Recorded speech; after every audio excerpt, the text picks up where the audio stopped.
கிறிஸ்துவுக்குள் பிரியமானவர்களே, இந்த நாளுக்கான மாலை நேரம் அப்போஸ்தலனாகிய பவுல் ரோமருக்கு எழுதின நிருபம் 16வது அதிகாரம் 3வது வசனம். ரோமர் 16:3. ரோமன் 16:3. கிறிஸ்து இயேசுவுக்குள் என் உடன் வேலையாட்களாகிய பிரிஸ்கில்லாவையும் ஆக்கில்லாவையும் வாழ்த்துங்கள். அப்போஸ்தலனாகிய பவுல் ரொம்ப அழகா தன்னுடைய தனிப்பட்ட முறையில தன்னுடைய அன்பையும் அவங்க மேல உள்ள பாசத்தையும் காட்டக்கூடிய ஒரு காரியத்தை பார்க்கிறோம். இப்ப அவர் என்ன செய்யறாரு, அவங்க ரெண்டு பேரையும், யாரு, பிரிஸ்கில்லா ஆக்கில்லா, இவங்க நம்ம பவுலோட நிறைய இடங்கள்ல ஊழியம் பார்த்தவங்க. தீமோத்தேயுக்கு எழுதும்போது 2 தீமோத்தேயு 1:4 சொல்லும் போது அவர் என்ன சொல்றாரு, அவங்க என்னோட உடன் வேலையாட்கள் சொல்லக்கூடிய ஒரு காரியத்தை பார்க்கிறோம். இவங்க ரெண்டு பேருமே ஒரு ஹஸ்பண்ட் அண்ட் ஒய்ஃபா, ஒரு கணவன் மனைவியா ஊழியத்தை ஒரு குழுவாக செய்யக்கூடிய, ஏன்னா ரெண்டு பேரா கர்த்தர் அனுப்பிச்சாரு. ஆனா இவங்க எப்பவுமே ஒன்னா இருக்கக்கூடிய காரியம். இவங்க ஒன்னாதான் வேலை செஞ்சாங்க, ஒன்னாதான் போதிச்சாங்க, ஒன்னாதான் பிரயாணம் பண்ணாங்க, அவங்க ஒன்னாதான் சபையும் வழி நடத்தினாங்க. ஏன்னா இது உங்களுடைய திருமணமே ஒரு கிறிஸ்துவை மையமாக ஒரு திருமணமா இருக்கிறத பார்க்கிறோம். ரெண்டு பேரோட அழைப்பும் ஒரே மாதிரி இருக்கக்கூடிய அமைப்பா பார்க்கிறோம். அவங்க ரெண்டு பேரும் செய்யக்கூடிய மிஷன்ல ஒற்றுமையா செய்யக்கூடிய பார்க்கிறோம். ஒரு குடும்பமே கர்த்தருக்கென்று வாழக்கூடிய ஒரு குடும்பமா இருக்கிறத பார்க்கிறோம். முதலாக அப்போஸ்தலனாகிய பவுல் இவங்களை கொரிந்து சபையில சந்திக்கிறாரு. அவங்க கொரிந்து அப்போஸ்தலனாகிய 18வது அதிகாரத்துல பார்க்கிறோம். அங்க அவங்க கூட சேர்ந்து கூடார தொழில் பண்ணக்கூடியவங்களா இருக்கிறாங்க. இவங்க எங்க, ரோம்ல இருந்து வந்தவங்க. அதனால அவங்கள அப்போஸ்தலனாகிய பவுல் சொல்லும்போது என் உடன் வேலையாட்கள் ஆகிய அப்படின்னு சொல்லக்கூடியது.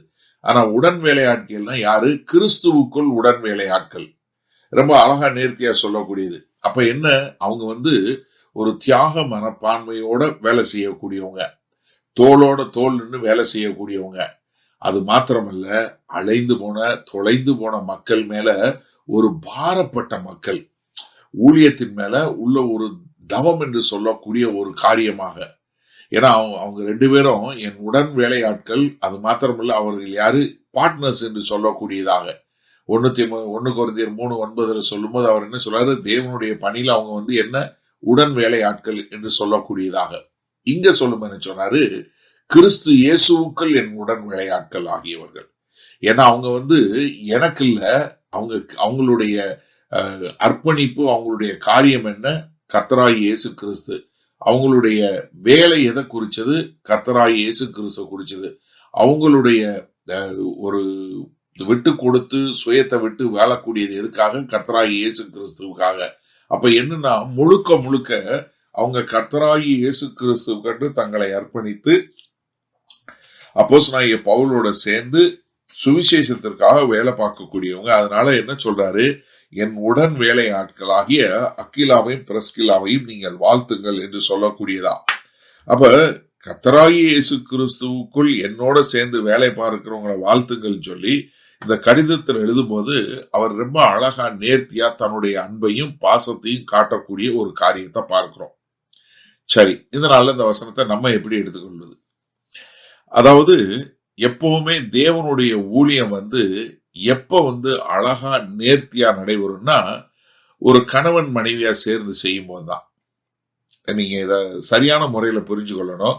ஏன்னா ஒரு கணவன் மனைவி ஒரு கருத்து வேறுபாடு இல்லாம ரெண்டு பேரும் ஒன்றாக சேர்ந்து வேலை செய்யும் போது அவங்களால சரியான முறையில வேலை செய்ய முடியும். ஏன்னா அது குடும்பமாக ஒரே கருத்து ஒருமித்தவர்களாய் ஒரே மாதிரி பிரயாணம் பண்ணி செய்யக்கூடிய காரியம். நம்ம வேர்ல்ட் கிறிஸ்டியன் ஃபெலோஷிப் நம்மளுடைய சபையில எங்கேயும் பாத்தீங்கன்னா, எல்லா இடங்கள்லயும் கணவன் மனைவி 2 பேரை தான் நாங்க அபிஷேகம் பண்ணி சபைக்கு மூப்பர்களா இருந்தாலும் சரி, தலைவர்களா இருந்தாலும் சரி, இங்க இருக்கிற எல்லாமே, எங்க சபையில இருக்கிற எல்லா இடங்களையும் கணவன் மனைவியை தான் நாங்க பண்ணுவோமே ஒழிய ஒருத்தரை மட்டும் பண்றதே கிடையாது. ஏன்னா நீங்க இதுல ஒரு அடிப்படையில் நாங்க கற்றுக்கொண்ட விஷயம், வேத வசனத்தின் அடிப்படையில ஆக்கிலாவும் பிரிஸ்கில்லாவையும் வைத்துதான் நாங்க இந்த வேலையை பார்க்கிறோம். ஏன்னா அவங்கள ரெண்டு பேரும் ஒன்றா சேர்ந்து செய்யும் போது அவர்களால எவ்வளவு அழகா நேர்த்தியாக கர்த்தருக்கென்று ஊழியம் பார்க்கக்கூடிய ஒரு காரியமா இருக்குங்கிறத நம்மளால பார்க்க முடியுது. அப்ப என்ன, ஒரு திருமணத்துல மாத்திரம் இல்ல, ஊழியத்திலையும் கர்த்தருக்கென்று பணி செய்வதிலையும் அவங்க ஒரு பங்குதாரர்களாக 2 பேரும் ஒருவரை ஒருவர் புரிந்து கொள்வது, 2 பேரும் ஒன்றோடு ஒன்று சேர்ந்து செயல்படுவது, 2 பேரும் ஒன்னோட ஒண்ணு. ஏன்னா இயேசு கிறிஸ்து 2 பேரா தான் அனுப்பிச்சாரு. அப்ப உங்க கூட உங்களுடைய நலத்துல, உங்களுடைய காரியங்கள்ல ரொம்ப நேர்த்தியா பங்கு பெற்று உங்களுக்கென்று வாழக்கூடிய உங்க மனைவி, உங்க கணவனை தவிர்த்து வேற யாருங்க இருக்க முடியும்? ஒருத்தர் இருக்க முடியாது. அப்ப எனக்கு அருமையானவர்களே, நீங்க கணவன் மனைவியாக சேர்ந்து கர்த்தருக்கென்று செயல்படும் போது நீங்க நிறைய காரியங்களை நிச்சயமாக கர்த்தருக்கென்று செய்து முடிக்க முடியும். செய்வோமா? மகா கிருபையும் இரக்கம் நிறைந்த எங்கள் அன்பின் தகப்பனே, இந்த செய்தியை கேட்டுக்கொண்டு இருக்கிற எனக்கு அருமையான சகோதர சகோதரி ஒவ்வொருவரும், ஆமாண்டவரே, உமக்கென்று கணவன் மனைவியாய் ஒற்றுமையாய் ஒரே கருத்தோடு ஒரே எண்ணத்தோடு ஊழியத்தை செய்து உம்முடைய ராஜ்யத்தை கட்ட எங்கள் தேவன் கிருபை பாராட்ட வேண்டுமாய் இயேசு கிறிஸ்துவின் மூலம் ஜெபிக்கிறோம் வல்ல பிதாவே, ஆமேன். கர்த்தர் உங்களை ஆசீர்வதிப்பாராக. நாம் நாளை காலை தினசரி தியானத்தில் சந்திப்போம். Good night.